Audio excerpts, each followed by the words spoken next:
Welcome back. You're watching a KTN News Desk with me, Akisa Wandera. Let's now get the political point of view of things as they are in the country. The election umpers with just 14 days to go to the general election. There's a little bit of anxiety over the political environment in the country. And for many businesses, election seasons stifle the economy in the country.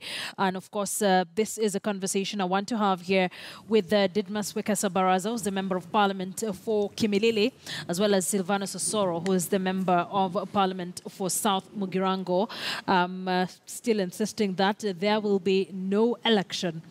Does the inclusion of EKURU caught in the race destabilize your movement in any way, so to speak? Not necessarily. It's quite inconsequential. It has no legal effect. And, I mean, it doesn't change anything. Whatever the High Court, the learned judge stated in his ruling, completely changes nothing. He actually ordered, it's like more or less looking back to the history and respecting the authority that was put forth by the 2013 petition number 5 of 2013.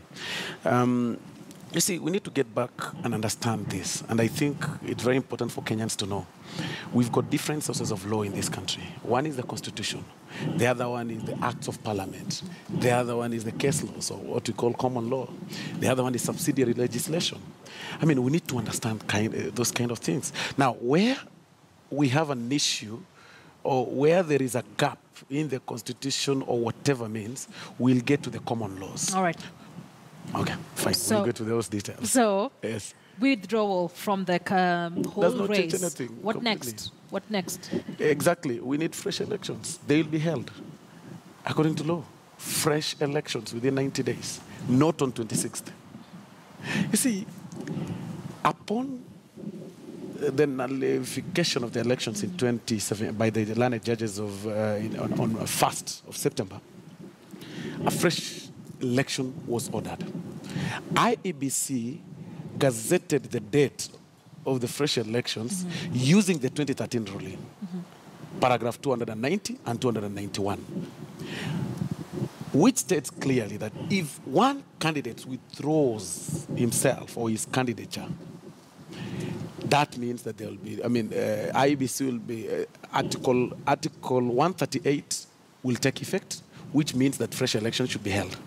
So fresh elections were ordered as from yesterday upon the withdrawal of Raila Odinga. So whatever happened today is seriously, I mean, what election was ordered? So for NASA, you expect elections in the next 90 days? That's exactly, 3 months. exactly. Didmas, I want to believe that Jubilee, on the other hand, is going ahead with campaigns and preparing for an election on the 26th. I think when you want to understand the whole matter, you read regulations number 52 of the Elections Act. And it's clear that a person can only withdraw from the rest by filling Form 24A, not writing a letter like what we saw yesterday.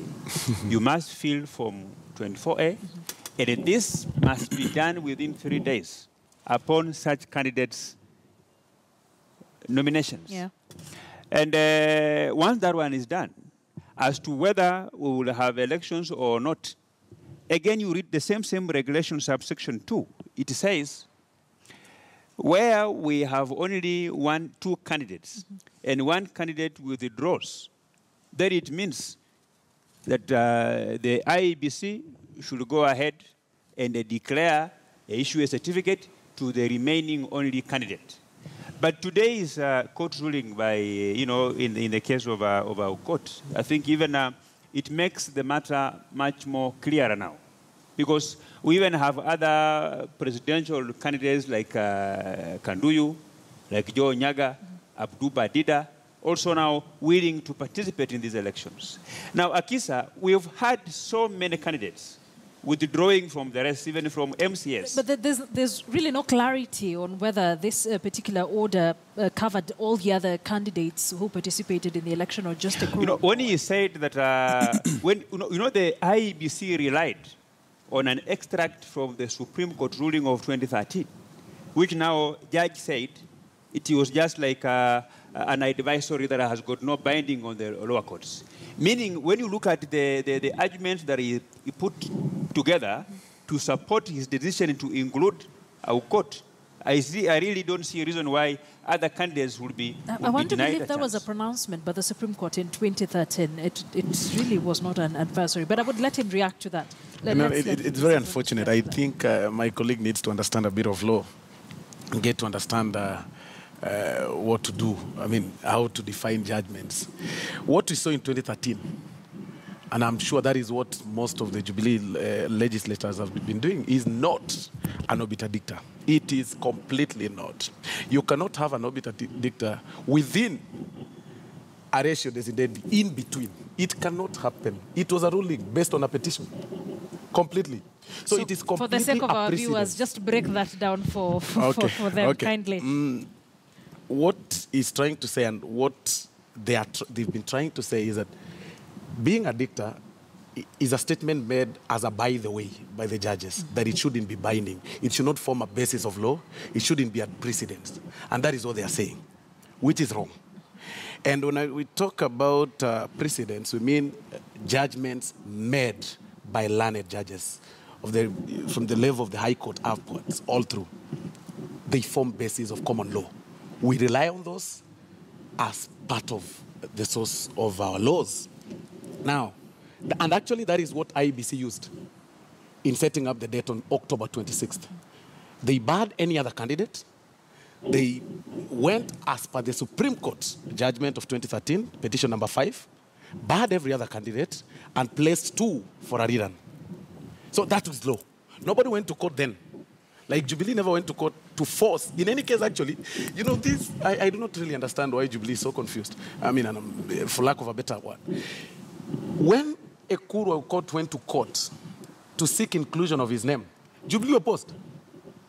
Jubilee opposed that. I mean, they are now celebrating that the court it has now included, as ordered an inclusion. And by the way, it's important to note that even the judgment itself is erroneous as we speak.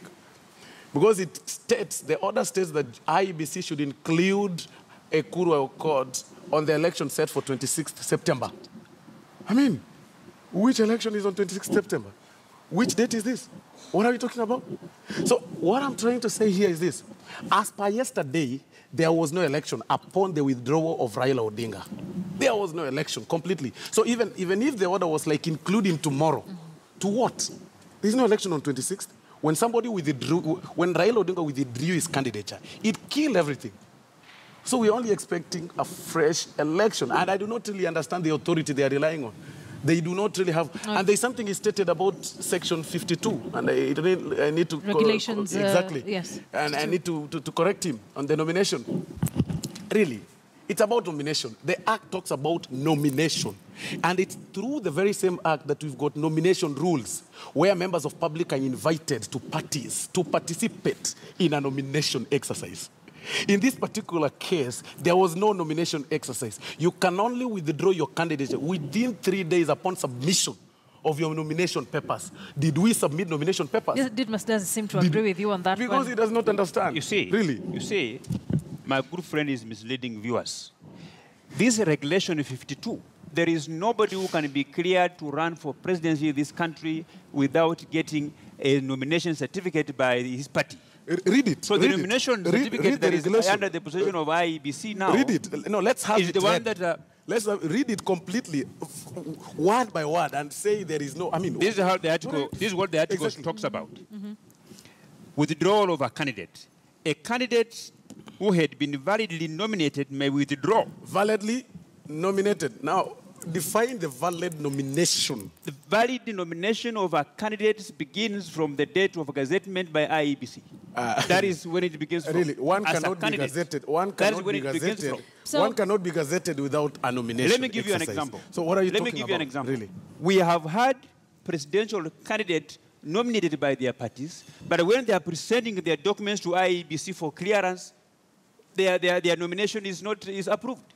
They are told we cannot give you the nomination certificate. So wait a minute. So at what point did Raila Odinga submit nomination papers within this period, right from 1st September to this date? Give me the date that he submitted nomination papers. From the time that the Supreme Court declared the election of Uhuru Kenyatta null and void, then IEBC was required to gazette the names for the presidential candidates. From what source? All right, gentlemen. It's clear. What source? I mean, it's clear. What source? I mean, it's clear. we have a nomination. That is why. exercise. Let me tell you, my friend. The reason why Ekuru Court went to court is because his name was not gazetted. Forget about That's why he went court. to I want you to tell me the date for the nomination of NASA presidential candidate. Gentlemen, When did we have nomination? Gentlemen, I don't think we're going to agree on this because clearly we really need exactly. But is holding on a hard stance my colleague on has this. an issue with understanding the law, and I think that is the only problem we're having here. Nomination is nomination, where people, members of public interested in running for public office, submit their papers, have the party nominate through either an election exercise or through picking that candidate. That is what you're calling, that is what you call a nomination exercise. The election that was set for 26th came out of a Supreme Court ruling nullifying the earlier presidential election. So we cannot rely on section 52 and 51. We cannot. This in essence, from this particular argument, this in essence means everyone is interpreting the law to suit what they would like. Not really. Not really. An outcome they would like, because this, we have been saying this since that decision was made to withdraw yesterday. Those from the NASA side are reading the law on their own way, and those from the Jubilee actually, side. it's not even about the law. Yes. It is simple English terms. Nomination. Okay, Sylvanus, both of you are first-timers in the National Assembly. Both of you are representing a people from South Mugirango and Kimilili. At what point do we stop and think about the Kenyans who are caught in between all this grandstanding and the quagmire we find ourselves in as members of Parliament? We should be responsible enough to read what the law expects from us and guide Kenyans in a proper way, not interpreting the law with a view of qualifying where we stand. We have established everyone believes their way of interpretation of the law is right. Everyone thinks their way of interpretation of the law is right. At what point do you stop and think about what the people of Kimilili want? The people of Kimilili, what they want is peace. And we can only live peacefully if this hullabaloo of campaigning every day and night, wherever you pass is Tiala, wherever you pass is Tibim. I mean, we can only get out of this song that are, the rules, the airwaves, everywhere you pass, and we begin to think about development. So that's why I'm of the opinion that we need to get these elections back on our backs. So we need to get this over and done with. Absolutely. But the argument that I'm getting from NASA is we cannot get this over and done with until our systems start working and reforms are made. That is the argument that your colleagues are giving. Do you think these are valid arguments that we cannot move on until some reforms are made? Let me tell you where NASA are getting this wrong. You have the right to picket, but the objective of your picketing is for something that is illegal. We had a court ruling that said that Chiloba and Chepkati and the IEBC officers are free and they will be within the law to conduct over elections. Then you are picketing on the road that they should go. What about the other reforms that they want? Just those reforms that NASA wants, that they are demanding, are completely not within the law. They are not within the Elections Act, not within the Constitution. Those are just administrative procedures. And when you are demanding for administrative procedures, that's not the work of NASA. Administrative procedures should be implemented. That is the work of IEBC. The CEO of IEBC, the chairman of IEBC. But you basically, withdrawing from an election because of some administrative procedures that they found to print these ballot papers, don't like it, that you don't like a particular officer because of his surname or whatever way it is, I don't know. And that is completely even not within the law. Surely, that is to me it doesn't make sense. I will let Sylvanus react to that. The truth of the matter is I'll completely, and with a lot of respect, I'll completely assume that my colleague never went to law school. I'll completely assume that because I'll really get embarrassed if somebody taught him such things. But this is it. You cannot term picketing as illegal and mix your words, you know, I mean, really, what's an illegality? He's saying the motive of that picketing. That is what I'm saying. What you're That is what I'm You saying. cannot picket to get... Wait a minute. You cannot define one's motive towards a public officer. When you're a public officer, you are out there for public scrutiny. And any person who does not even like your face can get out in the street and picket and say, okay, I do not like this person. So ideally, Article 37 should be respected, and that is the supreme law of the land. So my colleague should stop saying, oh, you cannot picket for nothing. Number two, when you look at both political divides, both Jubilee and NASA, they both have irreducible minimums. It's only that each is actually using ways. Different avenues. Exactly. Jubilee is using tyranny of numbers in parliament, and NASA is using tyranny of brains and masses to make sure that things are run. And I can tell you at the end of it all, it's about having free and fair elections, and credible. Now, when they say that they'll change the laws, NASA says we'll change the game. And that is what we are doing, legally.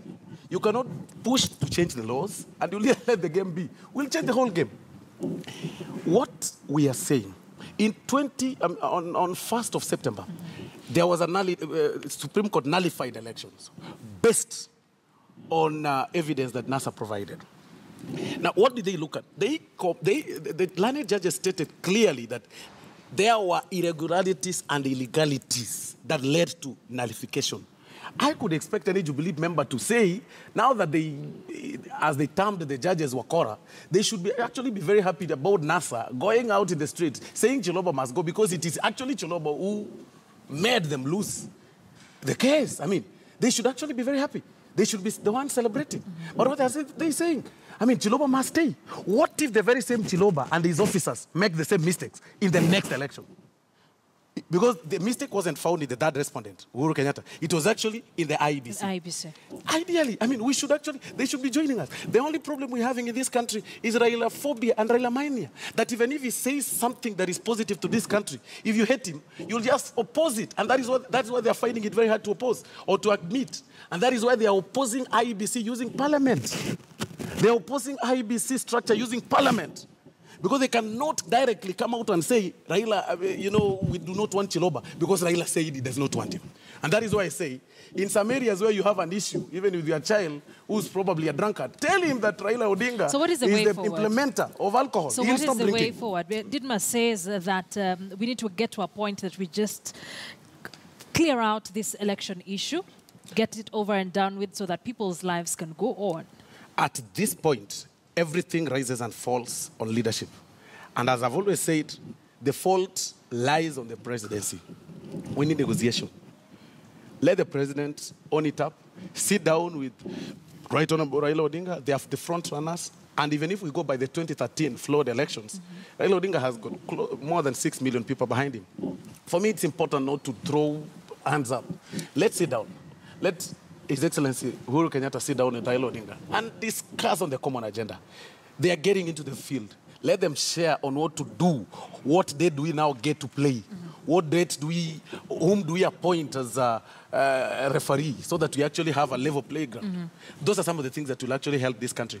But if we go this direction as we are going, I can tell you for free, NASA is right. NASA has never been wrong, because it's using the law. Completely. Didmas, what I'm getting from Silvanos is that this needs a political solution. Do you agree? I want to tell you that political negotiations, where power was taken through boardroom negotiations, taken through demonstrations, destruction of properties, died with the old order, especially when we had a new constitution. We have a new constitution and a number of regulations that are clear on what should be done to pick a leader. The choice of picking a leader, a president, rests with the Kenyans. And what we are seeing now is that we are seeing a minority party that is frustrated with losing elections for more than 4 times. It's painful. A minority party in parliament that has lost elections for more than 4 times. It's painful. They are really out to ensure that they grab power using, by all means, whether they don't care, whether lives are lost. You saw what happened in Kisumu. Properties being destroyed. They have not even come out to condemn any of those kind of things. They are saying these are demonstrators, but they are just criminal gangs who are destroying properties for the Kenyans. So what we need to do is that We need an election. Let the sovereign will of the Kenyan people, when it comes to which kind of a leader they want, be respected. Let us go to the elections. Like I've told you, NASA presidential candidate has not withdrawn from the race. His name will be on the ballot because the regulations are clear that for you to withdraw from the presidential race, you must do so in writing within 3 days. So that one has... So you believe Raila Odinga's name will be in the ballot on the 26th of October? His withdrawal is time, but he will be on the ballot on 26th. And like even any other presidential candidates, like Budu Badida, EKURU Alloowed, Kanduyu, Ginajo, Nyaga, they will be there. And the Kenyans must be prepared to wake up on 26th early in the morning and to go and cast their vote to choose their president. I want to agree with my friend that... let me just say something first. Let me finish first. You know, I'm not a lawyer, but I read relevant regulations. And I will tell my friend that at times, even the lawyers themselves are contradicting, who have gone to school. And at times when you appear to be too much intelligent over something, you realize that you have a lot of doubts. Like they say that an average man is more clear about what he wants. But an intelligent man, because you have doubts, at the end of the day, maybe you miss the point. All right. Oh, You're missing the point, Sylvanus. I'm extremely clear right now, and I think I can forgive you for that. I'll be very happy to have a sitting with him again on live TV, probably in less than 24 hours, upon IEBC issuing a statement cancelling the 26th October election, because that will happen. If not today, very early in the morning. And that is what is happening in this country. We will not have elections on 26th October, based on law and fact. Nobody will be sworn in as president between now and 26th. You know, if truly they believed that you could, you know, the status quo could remain upon any person withdrawing, they couldn't have introduced election amendment bill in parliament that now has those particulars, that upon the withdrawal of one candidate in a rerun, the other one now gets declared as the president. They couldn't have introduced them. They've introduced those laws, hurriedly pushing them. I'm sure he doesn't even know the committee that is sitting that has been, taking views from the public. Because what they are relying on Standing Order number 120, doing a joint sitting, both the Senate and the Parliament, without clear introduction in both houses. I mean, really, I really want to understand whoever advises Jubilee, and sometimes they really push things. And they need to be reminded that that era of pushing things in your way is gone completely. These laws have been passed in the National Assembly. There's a high expectation that there will be... The final stage is tomorrow. Yes. And there's high expectation they will be passed in both houses because of the numerical strength. As the sun rises, those laws will be passed. They'll be assented by His Excellency the President Uhuru Kenyatta, and they'll be nullified by the courts. Today, Jubilee is celebrating the courts, of course, because they do not really understand the implications. They are now terming the courts as the best, unlike the previous time when they called the learned judges Wakora. Next week, they'll be calling those learned judges Wakora, because those laws will be declared null and void. Does this mean that there are plans to go to court over these amendments? We've already drafted the pleadings, and we'll be in court immediately. They are unsettled. And trust me, just like we've done, just like you've seen today, Okiya Mtata has already gone to court and sought preliminary orders barring IEBC from declaring Uhuru Kenyatta as the president. I mean, we are already prepared. We know the law. We're prepared. See, Akisa, if you read the Constitution, specifically on the role of the legislature, Article 95, subsection 3, it says that the role of Parliament is to enact laws. It doesn't say whether these laws should be enacted in January or December or before an election or with duration. So that is the role of Parliament in enacting laws. 2, what we are experiencing now as a country is like when you are in a football match. Then you go to extra time. Then one team withdraws saying that they are fatigued, they don't like the referee or something else. the referee will roll the game and will award. And another team is seeking to change the rules at that particular time, right? There is no, Jubilee is not seeking to change the rules. The responsibility, the authority of enacting laws is in the hands of the legislature. They are just crying foul because Jubilee Party is the majority in the National Assembly. So being a majority party in the National Assembly is not a crime, it's not illegal. It's within the law. That the one party, the majority party has its share, the minority party has its share. So that is how it is. Just a minute. Yes. So it's not Jubilee that is changing the law. Let us use a correct term. Okay. Jubilee, members of the Jubilee Party are supporting the changing of these laws. You're strengthening the laws. Strengthening the laws. That's what you're saying. But it's the Parliament that is enacting these laws. Okay, I think, again, it's very important to learn. You know, we educate each other, and it's very important. We must have a well-constituted committee in Parliament that reviews any bill that is presented before the House. As we are speaking right now, we haven't formed committees. We haven't. And these committees must have representation from both political divides. That is how laws are made.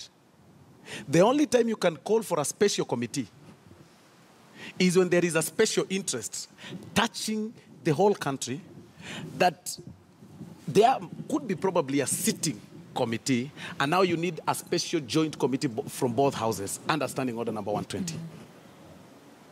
That is the basis for NASA for saying this is unconstitutional. The law that is being pushed in Parliament is illegal, both in process, fact, and completely unconstitutional. All right. And by the way, I am ready to put a bet here with my friend, Honorable Member for Kimilili. I'm ready to put a bet. Those laws will not see the light of the day. The game is over. You cannot actually fight to change the game, the rule of the game, midway. You cannot say this is like a football team. Gentlemen, okay, I'll give you 30 seconds. I need us to wrap up and just let you respond to that. what he has just said here. And I want to tell him that a committee that was chaired by Honorable Cheptumo, a legal committee, was well constituted. The standing orders are clear in terms of the quorum, how many numbers the majority party will provide and how many numbers the minority party will provide. How many did minority provide? It's also clear on the quorum. How many did minority provide? Let me tell you, just give me a few times, my friend. The law is clear on the quorum. So as long as the quorum is reached, they transact business. How many people Jubilee Party state the law and the standing order number have a bigger share on the membership, and whether NASA will circle their names or not, the quorum will be available, and we will go ahead and transact business. Okay, all right, let's wrap it up from here. Gentlemen, this conversation can go on till evening, but of course we're waiting to see what IEBC will say. They have remained silent. A lot is happening. All eyes are on the electoral body. We should revisit this conversation after IEBC speaks, like Silvanus says. Didmas Wekesa Baraza is the Member of Parliament for Kimilili, and Silvanus Osoro is the Member of Parliament for South Mugirango. Gentlemen, once again, thank you very much for joining us here on KTN News Desk. That's how we wrap it up. My name is Akisa Wandera. Do have yourselves a lovely afternoon. I want to